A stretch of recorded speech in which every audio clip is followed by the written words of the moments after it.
Da je tekma svetovnega pokala v športni gimnastiki v Ljubljani uspela, so letos najzaslužnejše slovenske telovadke. V prvi vrsti Teja Belak in Saša Golob, ki sta poskrbeli, da so drugi dan finalnih nastopov v dvorani Tivoli gledalci kar dvakrat uživali ob poslušanju Zdravljice. Na tekmah svetovnega pokala v Sloveniji so včasih blesteli slovenski fantje, no letos pa zmagoslavje slovenskih deklet. Po včerajšnji zmagi Belakove na preskoku je Teja Belak danes bila najboljša še na gredi z oceno 13.225. Odlično je opravila svojo nalogo in s to zmago kar prijetno presenetila.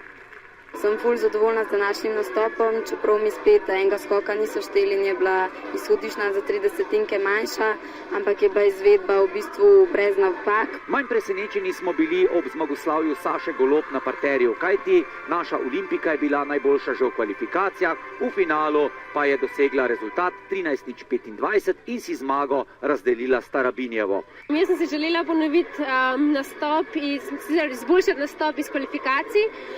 Izboljšala sem ga, ker končna ocena je višja, izhodiščna je ostala enaka, ampak jaz sem super zadovoljna. No? Zelo zadovoljen je lahko s svojim nastopom na bradlji tudi Alen Dimic. Pokazal je vse, kar zna in v hudi konkurenci osvojil 3. mesto. Premagala sta ga samo izjemni Ukrajinec Vernjajev z oceno 15.95 in Epke Zonderland. Sem vedel, da je zelo močna konkurenca, jaz imam med nižjimi izhodiščnimi oceno, ne? Tako da, ja, lepo sem naredil na koncu še za limo in ja, zelo sem vesel. Na preskoku najboljši Belorus Bulavski, za konec pa še fantastična pričakovana predstava Zonderlanda, svetovnega zvezdnika gimnastike, ki je pokazal vse, kar zna in zmagal z izjemno visoko oceno 16.250.